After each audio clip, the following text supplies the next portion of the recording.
Our next speaker is Dr. Michael Keenan from OECD. Dr. Michael Keenan is a senior policy analyst in the OECD's Directorate for Science, Technology and Industry, where he works on the OECD's countries review of innovation policy. During 2015 to 16, he is conducting a forward-look exercise in support of the next edition of OECD's biannual STI Outlook flagship publication.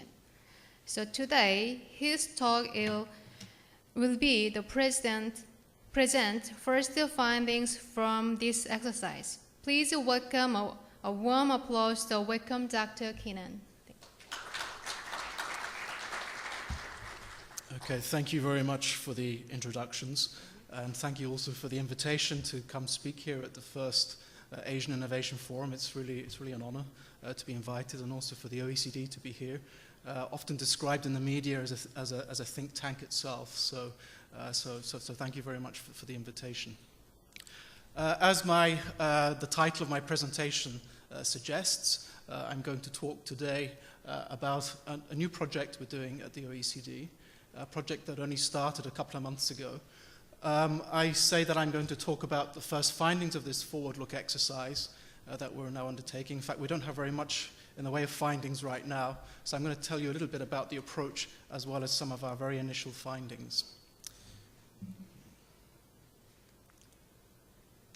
Okay, to give you an overview, what I wanted to do, though, to begin with, is to give some background on the OECD STI Outlook. Perhaps many of you in the room are familiar with this publication, others may not be, so I want to just give you a short few words on what it is and why we do it.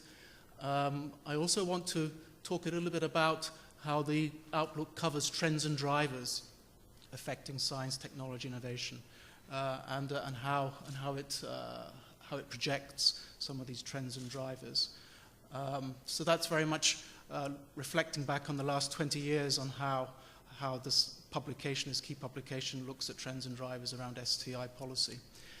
But then I want to shift a gear and talk about the purpose and scope of this new forward-look exercise, which we're undertaking as part of the preparation for the next STI Outlook, which will be published next year, 2016.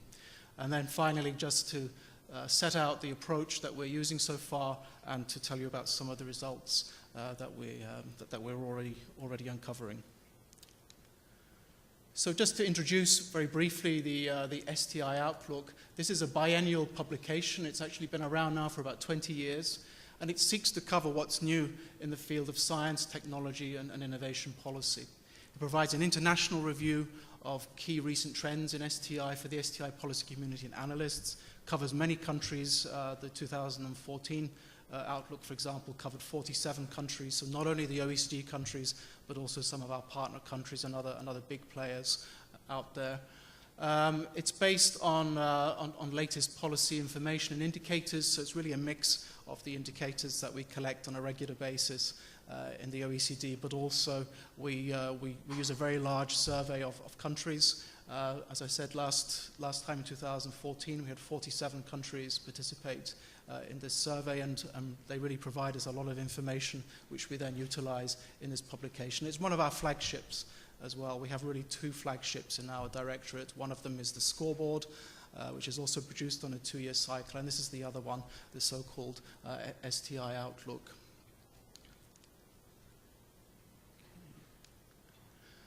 So this is a quick map here to show you the geographical coverage of the last STI Outlook, and gradually over the years more countries have joined this process, and in fact in the 2016 Outlook there'll be another 6 countries, essentially the European countries there that are missing, will join also this process, so we'll be up to 53 countries. But it's really more than a book, and it's really become more of an infrastructure, if you like. So if I go back only 4 or 5 years, it was really just a book that we produced, 300 pages or so, book talking about different trends and issues in STI policy, looking at what countries were doing in STI policy with a mix of indicators and some of the qualitative information we were picking up that countries were reporting. But over the last few years, what we've done is we've taken the information that countries provide us with through this survey, and we've put this online. It's now a very large policy database, for example. Another thing we've done is we've taken the statistics and we've put them into a sort of dashboard where you can quickly locate particular indicators. You can pick the time series, you can pick the countries that you want to compare yourself against, and so on. The Outlook also draws upon other work that we do in OECD. In the words of introduction we just heard a moment ago, it was mentioned that I work on the country reviews of innovation policy. This is quite an important input to the Outlook. But also we do a lot of work in our various working parties and committees, which we draw upon heavily in the Outlook as well. And of course there's the measurement work, which the OECD is very well known for. But an important development in the last 6 months or so, or well, I guess it predates that, but for the user, the outsider who's accessing the Outlook, is actually its integration with something called the Innovation Policy Platform. This is a joint project between the OECD and the World Bank that tries to put together in one place much of our measurement work, much of our more policy-oriented work. And I say ours, I mean I'm talking about both the World Bank's and the OECD's materials here. And what we've done is we've created a little corner of this platform. It's dedicated to the so-called e-Outlook, and there you can access most of the contents of the Outlook. There is, for example, a number of policy profiles, about 25 policy profiles that talk about various different aspects of STI policy. There are also these 45 plus country profiles. You can access directly the policy database where you can see how countries are reporting their STI policy, the latest developments in those policies. And you can also look at the statistics as well. I mean, I mentioned a moment ago this is a kind of corner of the innovation policy platform. That's probably not really the right way to describe it, though, because one of the key features of this innovation policy platform is that it's semantic, meaning that we tag all of the content in an automated way, which means that it links to other content across the platform. So when you go to some of these policy profiles, for example, what you find is that it's linked to other content which was never published as part of the Outlook, but was published perhaps as a book by the OECD, or is here on the IPP as a web page, or there's a particular statistic which doesn't appear associated in the text of that policy profile, but which nevertheless is relevant and related. And by using tagging of all this different content, we were able to link it together.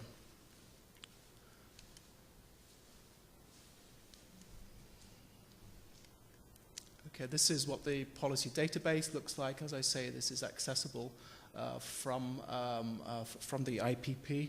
One thing you'll notice here is the addition of an actor, the European Commission. So a new development as of around now is that this big policy questionnaire that we issue every 2 years is now going to be a joint questionnaire with the European Commission, and the result of that is also that the policy database on which this questionnaire is based is also a joint database now also with the European Commission. There's a screenshot of the statistics dashboard. Here we just use some off-the-shelf software called StatPlanet. We haven't had a lot of money, I should say, to develop many of these technologies. So we've really just been assembling things that are already out there onto this site. Country profiles on the IPP. These are the country profiles which were published in the STI Outlook 2014.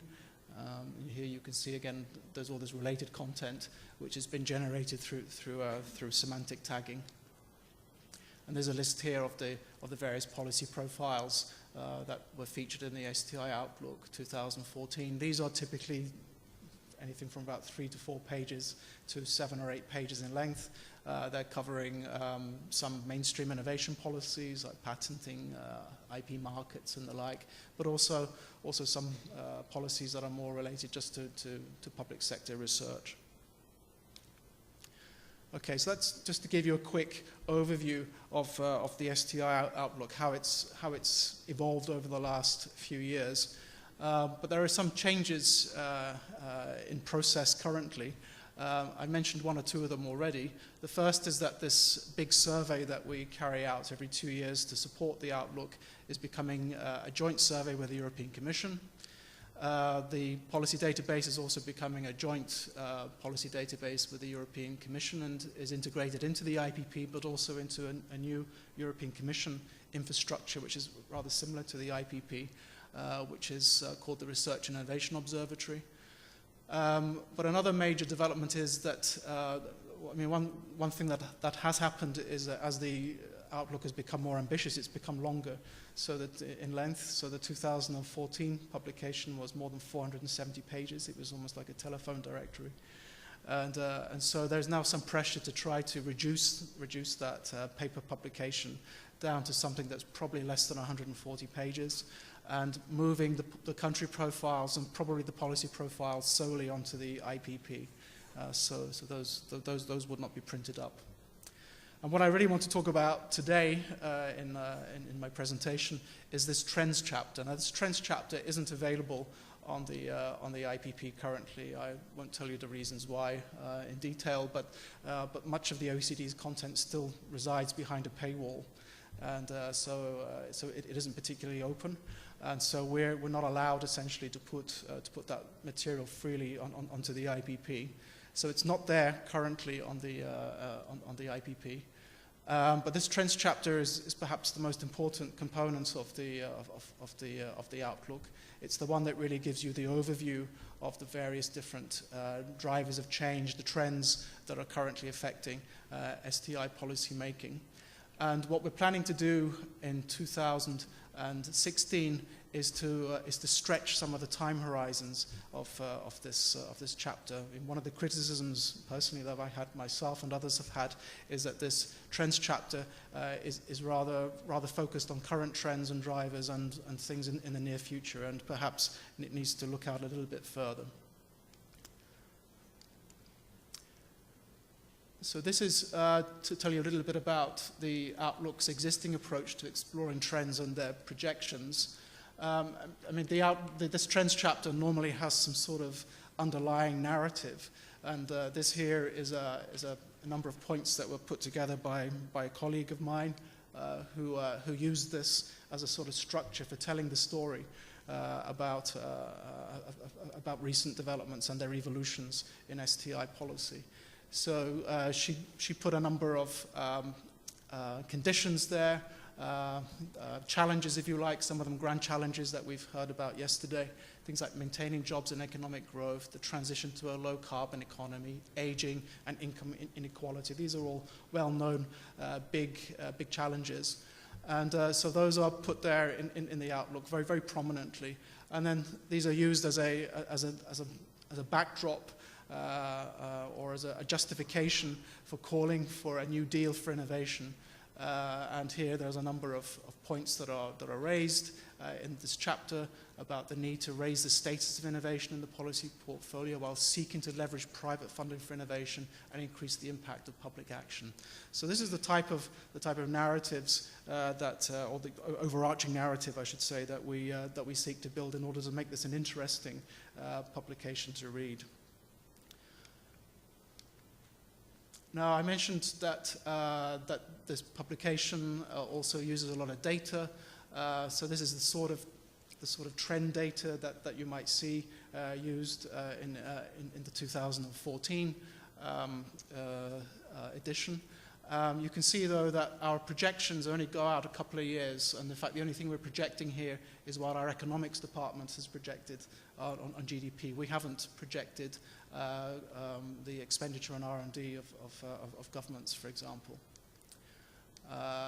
Similarly, another chart showing innovation in the crisis, where you had a large fall in business expenditure on R&D, which was somehow compensated, at least in part, by some temporary large increases in public R&D expenditure, which have since, of course, fallen off as governments are looking to pare back their expenditures.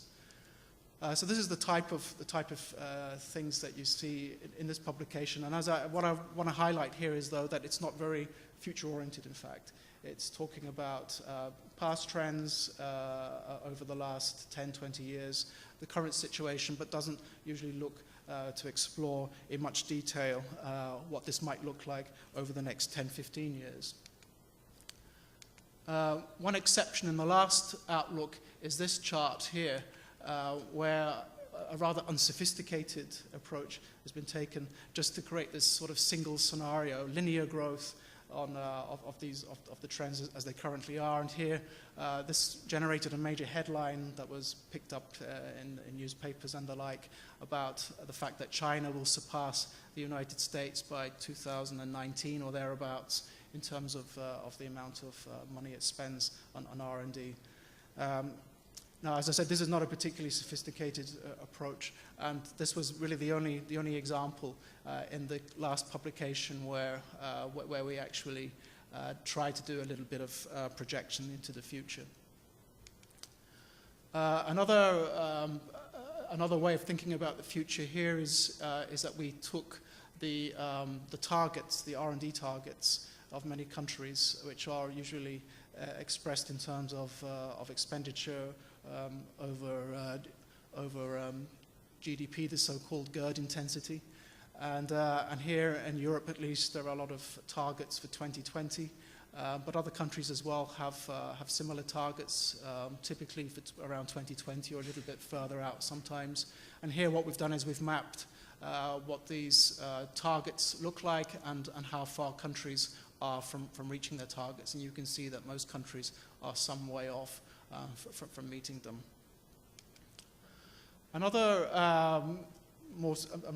kind of future-oriented approach that we take in the Outlook is that we ask countries to identify hot issues that are facing policy now and are likely to face policy over the next 3 to 5 years. So again, not extremely long term, but extending out a little bit from the here and now. And we give them a list of, I think it's around 20 different sort of hot issues that they choose from. And they're allowed to choose up to 5 of these hot issues.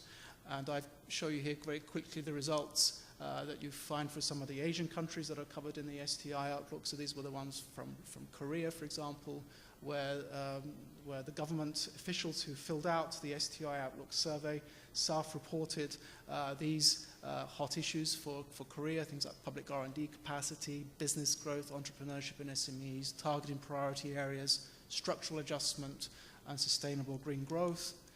This is what the Japanese government officials reported: framework conditions, social challenges, governance of innovation system and policy. China, social challenges, sustainable and green growth, public R&D capacity, so on and so forth. Malaysia, governance again, public R&D capacity again, business innovation, human resources. India, social changes, sustainable and green growth, and design and implementation of STI policy. And finally, Indonesia, the governance of innovation system and policy, public R&D capacity again, returns and impact of science, and targeting priority areas and sectors. And it's interesting to see then how these map. We've just taken for this presentation, I just looked at those 6 Asian countries and mapped them against the various different hot issues that were self-reported, and you can see that public research, infrastructures, governance of STI policy, and sustainable green growth are quite popular hot issues facing governments here in the region. So I've tried to highlight some of the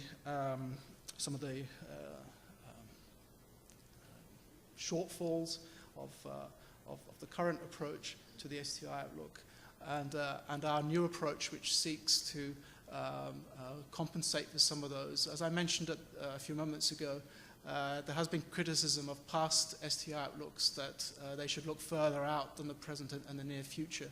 And so our aim this time is to stretch time horizons by about 10 to 15 years, and we're doing this by way of a study that should feed into this trends chapter. In fact, it'll be the main basis for writing this trends chapter.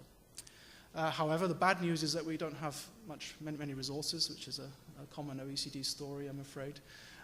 So it was within the OECD Secretariat, we have about 7 or 8 months full-time equivalent. So I'm from June this year till the end of the year, I'm spending about half of my time on this project.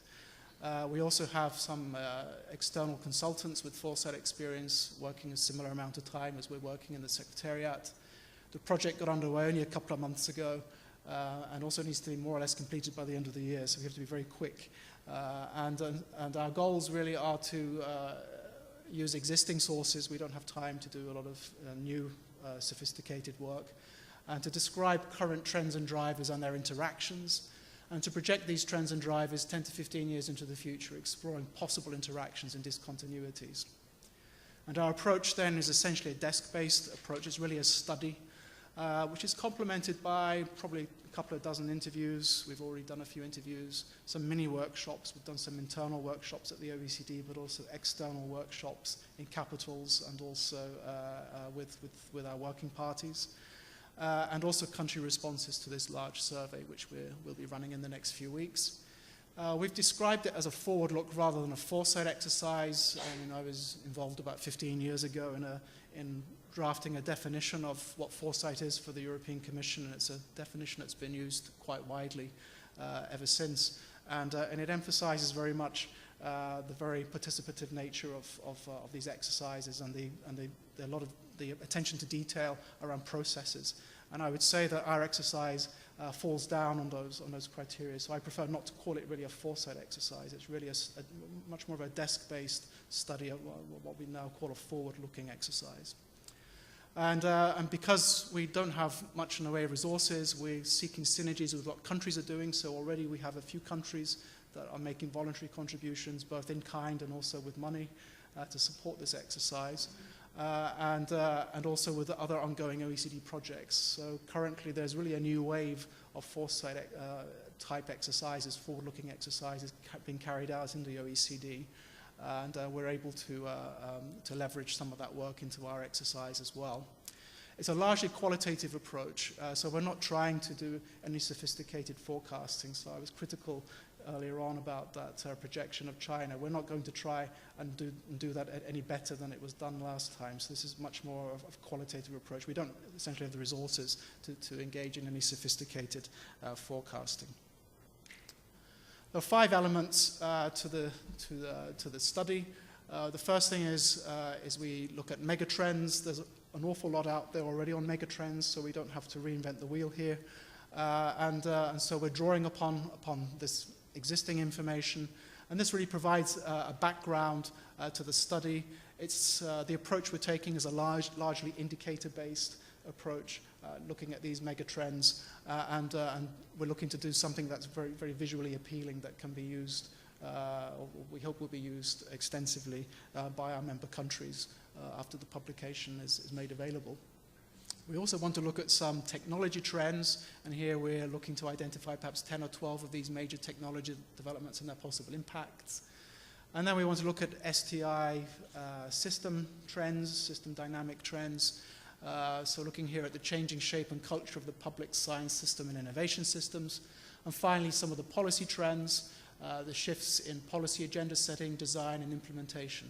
Now, all of these things, of course, are closely related. It's rather difficult even to separate them out, but for heuristic purposes and for the purposes of the presentation and the way that we think about the study, at least how we start to collect the information, we've divided them up into these 4 pillars.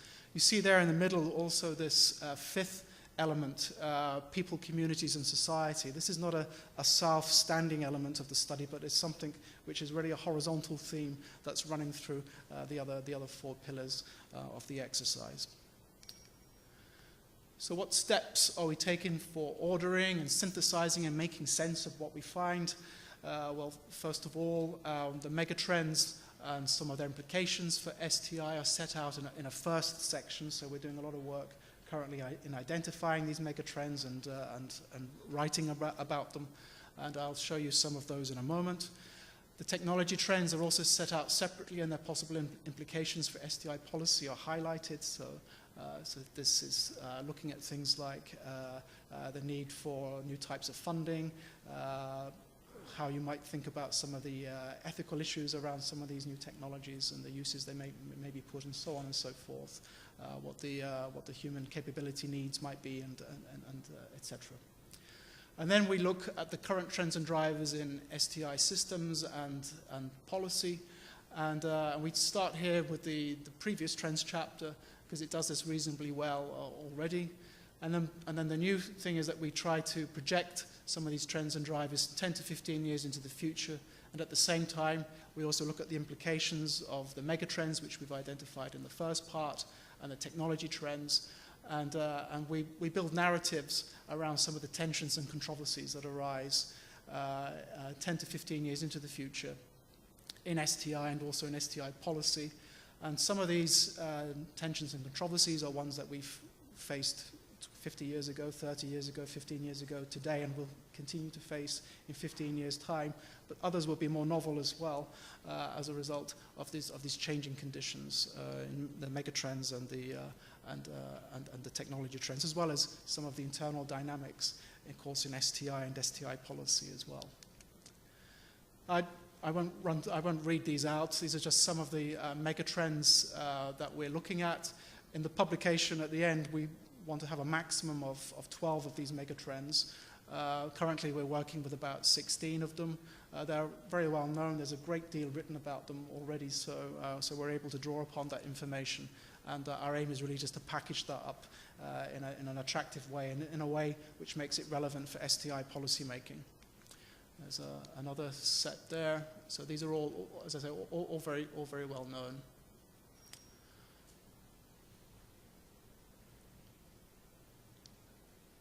And as I say, one of the major value added of this part of our study is really the presentation of these megatrends using these sorts of infographics, for example.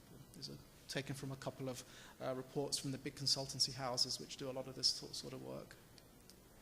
And some of the possible technology areas in here, we're a little bit unsure still as to how we're going to do this and which technologies we will focus upon. The sorts of criteria that we have in mind, though, for selecting the technologies include what areas are the most promising over the next 10 to 15 years, what areas are potentially disruptive, and what areas carry significant risks. But our choice largely depends upon the sorts of technology areas that our member countries are talking about, have identified in foresight exercises or in other sorts of publications which set out various sorts of techno-scientific promises. And a big question mark for us here is the appropriate level of aggregation. I mean, it would be a fool's game to try to cover all areas of technology, so we need to be rather selective.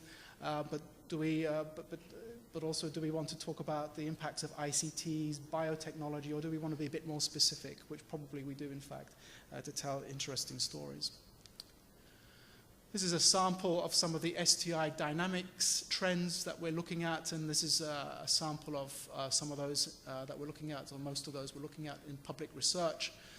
So again, if you look over the last 20 years, you see that a greater proportion of public R&D is now performed in universities. This is certainly the case in Korea, for example, where the universities play a much stronger role now in performing R&D than they did in the past. Public research funding framing, there's a shift towards user perspectives, grand challenges, which then brings in the need for greater multidisciplinarity. There's also, in the last decade or so, a much greater emphasis on excellence, but an excellence is rather narrowly defined, I would say. There's also changes in public research funding modes, so more program funding, a rebalancing between core and competitive project-based funding of universities and PRIs as public research institutes.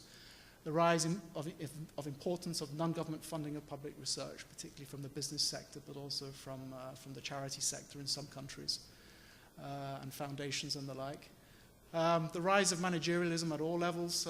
New public management in policy has been around for about 25, 30 years in some of OECD member countries, but in others it's still rather new. But also we see a growing managerialism in universities and in PRIs as well.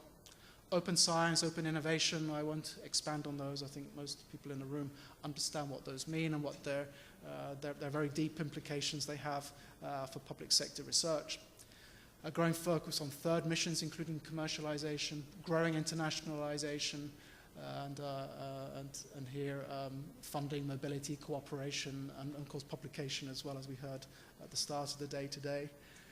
Growing pressures on research careers, and also growing concerns around research integrity and peer review mechanisms. So these are the sorts of trends that we're looking at, and we're looking to project these 10 to 15 years into the future.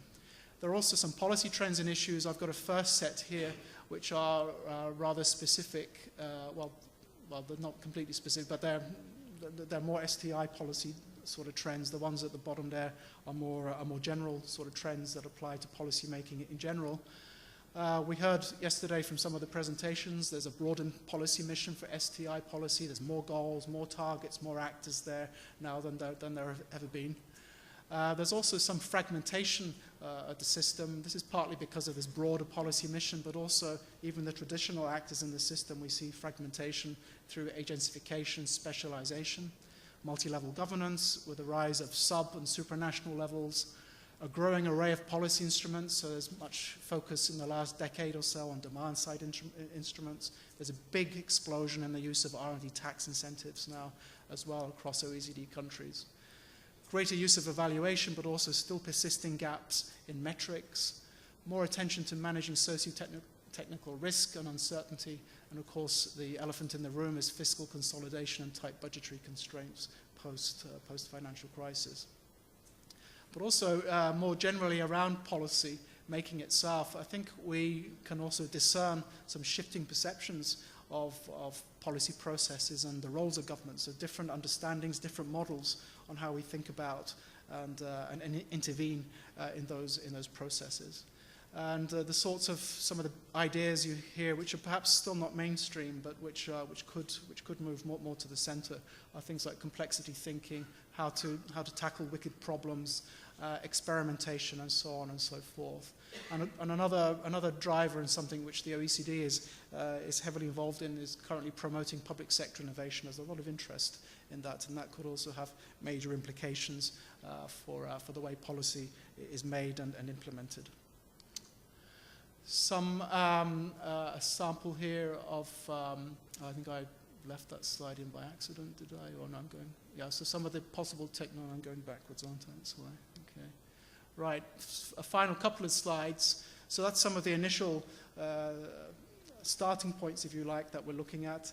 And what we're doing is that we've built a dedicated community space on the innovation policy platform. So the innovation policy platform has a statistics dashboard, it has all these country profiles, it has lots of topic pages, it has access to many of our publications and the World Bank's publications, but it also has this spaces, which is a new feature of the IPP, which supports many of our projects now in the OECD and in the World Bank as well. There are about 40 of these spaces in all that have been built just over the last 2 to 3 months. And so it's really a growing part of the IPP. And we've built a space for this particular project. I should say that many of these spaces are only open to those who are committee members in OECD projects or in working parties. But many are publicly available as well. So this is the space we have for the STI Outlook Forward Look. That's the web address, but unfortunately I haven't made it publicly available yet. We're using it, it's very much a workspace. We use it every day to put materials on there, and because we have a team that's externally based and also internally based, and we have our member countries and so on. But we will make this publicly available in September 2015, probably in the next couple of weeks when I'm back in Paris. And I very much welcome you to come and visit this space, and you can also add your own thoughts and also give us suggestions on the sorts of content that we should be looking at. So I stop there, and thank you very much for your attention for the last half an hour.